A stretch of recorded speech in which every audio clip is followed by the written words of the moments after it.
Kebijakan moneter. Moneter berasal dari bahasa Latin yaitu monetera, yang berarti hal-hal yang berkaitan dengan uang atau mekanisme bagaimana uang disediakan atau beredar dalam kegiatan ekonomi. Kebijakan moneter adalah suatu usaha dalam mengendalikan keadaan ekonomi makro agar dapat berjalan sesuai yang diinginkan dan diharapkan melalui pengaturan jumlah uang yang beredar dalam perekonomian. Nah, usaha ini dilakukan agar terjadi keseimbangan antara harga dan inflasi. Terus, kebijakan moneter terbagi menjadi dua, yaitu kebijakan moneter ekspansif, yaitu suatu kebijakan dalam rangka menambah jumlah uang yang beredar. Yang kedua, ada kebijakan moneter kontraktif, yaitu sebaliknya dari yang pertama, yaitu suatu kebijakan dalam rangka mengurangi jumlah uang yang beredar. Nah, kebijakan ini juga disebut dengan kebijakan uang ketat. Kebijakan moneter dapat dilakukan dengan menjalankan instrumen-instrumennya, yaitu yang pertama ada operasi pasar terbuka, yang kedua ada fasilitas diskon, yang ketiga ada rasio cadangan wajib, dan yang keempat ada himbauan moral. Nah, untuk yang pertama, operasi pasar terbuka atau disebut dengan open market operation adalah cara mengendalikan uang yang beredar dengan menjual atau membeli surat berharga pemerintah atau disebut dengan government securities. Nah, jika ingin menambah jumlah uang beredar, pemerintah akan membeli surat berharga pemerintah. Namun, sebaliknya, jika ingin jumlah uang yang beredar berkurang, maka pemerintah akan menjual surat berharganya kepada masyarakat. Nah, untuk yang kedua ada fasilitas diskon atau disebut dengan diskon rate. Apa itu diskon rate? Yaitu pengaturan jumlah uang yang beredar dengan mengatur tingkat bunga bank sentral pada bank umum. Nah, bank umum terkadang mengalami kekurangan uang sehingga harus meminjam ke bank, seperti itu. Kemudian yang ketiga ada rasio cadangan wajib. Nah, untuk apa itu rasio cadangan wajib? Rasio cadangan wajib ini adalah untuk mengatur uang yang beredar dengan mengatur jumlah dana cadangan perbankan yang harus disimpan pada pemerintah. Kemudian yang terakhir ada himbauan moral atau disebut dengan moral persuasion. Apa itu himbauan moral? Himbauan moral itu adalah kebijakan moneter untuk mengatur jumlah uang yang beredar dengan jalan memberi himbauan kepada pelaku ekonomi. Misalnya, memberi himbauan kepada perbankan pemberi kredit untuk berhati-hati dalam mengeluarkan kredit untuk mengurangi jumlah uang yang beredar pada perekonomian. Dalam sistem perekonomian Islam, absensi bunga menempatkan sektor barang dan jasa sebagai puncak aktivitas ekonomi. Semua aktivitas ekonomi, konsumsi, investasi, perdagangan internasional, atau belanja pemerintah semua akan terekam dan tergambarkan dalam sektor real. Oleh sebab itu, moneter dalam Islam dapat didefinisikan sebagai segala aktivitas yang berkaitan dengan uang atau aset likuid yang dilakukan dalam rangka menopang aktivitas real. Instrumen moneter Islam adalah instrumen-instrumen semacam sertifikat investasi misalnya yang sangat populer dalam sukuk. Di Iran misalnya, sertifikat investasi diberi nama musyarakah sertifikat. Selain itu, untuk menggantikan peran intern dalam operasi terbuka dapat digunakan instrumen profit rate. Pemerintah sebagai otoritas berkewajiban memberikan sebanyak mungkin pilihan kepada warga negara pemilik aset bagaimana mereka terlibat dalam ekonomi dengan aset-aset mereka, khususnya aset likuid mereka. Bentuk pilihan instrumen itu dapat berupa berbagai macam jenis suku. Kebijakan fiskal dalam Islam. Fiskal adalah salah satu instrumen atau bagian dari ekonomi publik. Kebijakan fiskal atau keuangan publik merupakan kebijakan yang berkaitan dengan ketentuan, pemeliharaan, dan pembayaran dari sumber-sumber yang dibutuhkan untuk memenuhi fungsi-fungsi publik atau pemerintah. Ekonomi Islam memiliki semua model alat fiskal seperti yang diterapkan dalam ekonomi kontemporer. Hanya dalam aplikasinya ada beberapa perbedaan. Instrumen fiskal ekonomi Islam adalah pajak, pengeluaran, dan penerimaan pemerintah, serta zakat. Pada awal pemerintahan Rasulullah, beliau sendiri yang memimpin segala bidang kenegaraan belum begitu banyak dan masih sangat sederhana. Pada tahun kedua setelah hijrah, sedekah fitrah mulai diwajibkan setiap bulan Ramadan.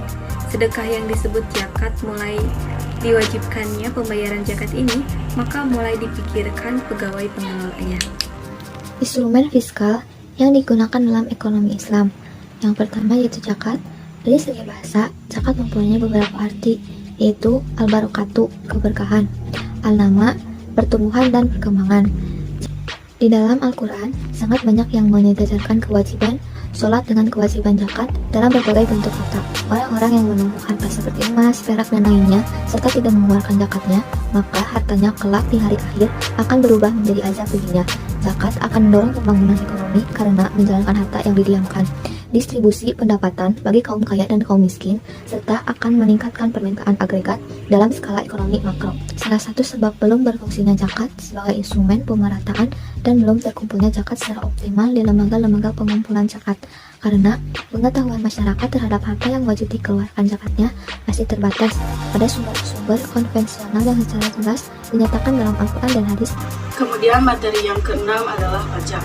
Pada zaman Rasulullah, pajak merupakan sumber utama pendapatan negara. Ada dua jenis pajak yang dipungut pada zaman Rasulullah. Yang pertama adalah jizyah, kemudian yang kedua kharaj. Yang pertama adalah pajak jizyah. Pajak ini adalah pajak yang dibayarkan oleh orang-orang non-muslim, khususnya ahli kitab. Pajak ini meliputi jaminan perlindungan jiwa, harta atau keadaan, ibadah, bebas nilai, dan wajib militer. Pajak jizyah merupakan pajak yang hanya diperuntukkan bagi warga-warga yang non-muslim dan mampu. Jika ada warga yang bukan muslim namun memiliki uzur, cacat, atau memiliki kendala ekonomi, maka akan terbebas dari pajak ini. Yang kedua adalah kharaj. Kharaj merupakan pajak tanah dari non-muslim. Kharaj ini sendiri merupakan salah satu pajak yang diberlakukan oleh negara atas tanah-tanah produktif yang dimiliki oleh rakyat. Bahkan untuk kasus negara tertentu, negara memiliki hak untuk menyita tanah yang berpotensi namun ditelantarkan dengan alasan kemaslahatan. Besarnya pajak jenis ini menjadikan negara hak dalam penentuannya. Dalam menentukan besarnya pajak, ada baiknya negara melihat perekonomian yang ada. Dengan karakteristiknya yang seperti ini, kharaj dapat dijadikan instrumen fiskal yang dapat mendukung program-program untuk pembangunan negara. Cek, usur. Usur adalah biaya impor barang yang dikenakan kepada semua pedagang. Usur merupakan pajak khusus yang dikenakan kepada barang perniagaan yang masuk ke negara Islam atau impor. Menurut Umar bin Khattab, ketentuan ini berlaku bagi barang yang masuk kepada negara Islam maupun negara lainnya. Ada juga pendapat Hasanuzzaman. Usur berasal dari barang yang dikenakan pajak 10% yang dilakukan pada zaman sebelum Islam.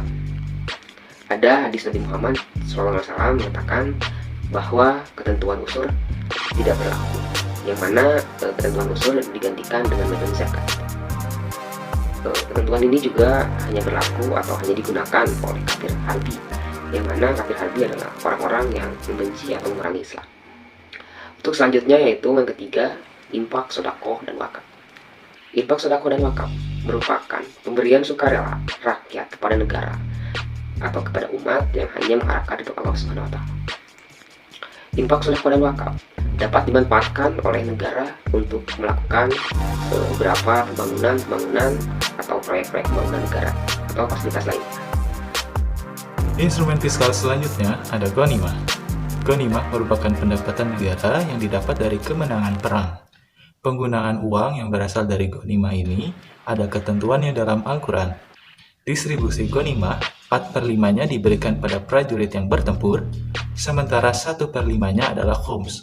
Khums adalah wajib pajak dalam Islam yang akan diterima oleh negara. Ghanimah ada beberapa jenis. Yang pertama, nafal. Nafal yaitu penghargaan pada prajurit berupa pembagian harta ghanimah melebihi rata-rata. Lalu ada salab, yaitu barang pribadi yang direbut oleh prajurit yang membunuh musuhnya. Yang terakhir syafi. Syafi merupakan barang yang dipilih pimpinan untuk dirinya sendiri. Instrumen fiskal selanjutnya ada fai. Menurut Muhammad Najatullah Syiriki, fai merupakan pendapatan negara di luar dari zakat. Misalnya, kharaj, jizyah, ghanimah, ushr, dan pendapatan-pendapatan dari usaha komersil pemerintah. Pajak khusus. Pajak ini penentuan pemungutannya tergantung kondisi perekonomian negara dalam memutuskan besaran pajak yang akan dipungut. Misalnya dalam menjalankan fungsi negara yang pertama yaitu memenuhi kebutuhan minimal penduduk, ketika zakat dan harta kaya tidak cukup dalam mewujudkan fungsi tersebut, maka kebijakan selanjutnya negara dapat mengenakan pajak khusus yang dikenakan pada sekelompok orang kaya, di antaranya masyarakat. Perlu diingat bahwa kebijakan ini sifatnya kondisional atau insidental. Penerimaan negara dapat juga tersumbang dari variabel seperti warisan yang memiliki ahli waris, hasil sitaan, denda, hibah atau hadiah dari negara Islam, hima dan bantuan-bantuan lainnya yang sifatnya tidak mengikat, baik dari negara luar maupun lembaga-lembaga keuangan dunia. Dalam penjelasan dunia fiskal ini, perlu dipahami bahwa setiap instrumen memiliki karakteristiknya masing-masing maupun penggunaannya. Dilihat dari aturan pemungutannya, ada instrumen fiskal yang sifatnya menjadi ketentuan yang mengikat. Maksudnya yaitu instrumen tersebut dikenakan pada objek pembayar tertentu dengan sanksi-sanksi tertentu dari negara bagi yang tidak membayar kewajibannya. Institusi Baitul Mal. Institusi Baitul Mal ini sebagai bendahara negara atau Departemen Keuangan Negara tentu saja memasukkan zakat sebagai pos penerimaan dalam anggarannya.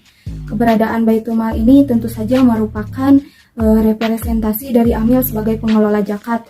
Dan dengan format sistem zakat yang wajib, mau tidak mau, kendali pengelola zakat tentu saja sangat efektif ada di bawah negara.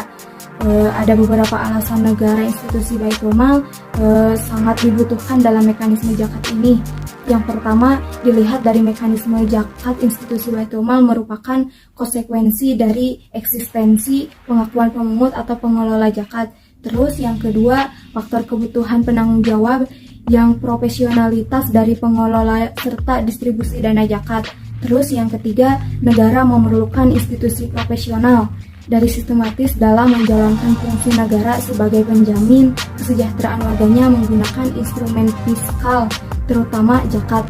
Terus yang terakhir, menjaga harmonisasi hubungan golongan masyarakat kaya dan golongan masyarakat miskin. Dalam hal ini penyaluran hak golongan miskin dari golongan kaya secara tidak langsung, sehingga harga diri kedua golongan, terutama golongan miskin, terjaga dengan baik. Terima kasih.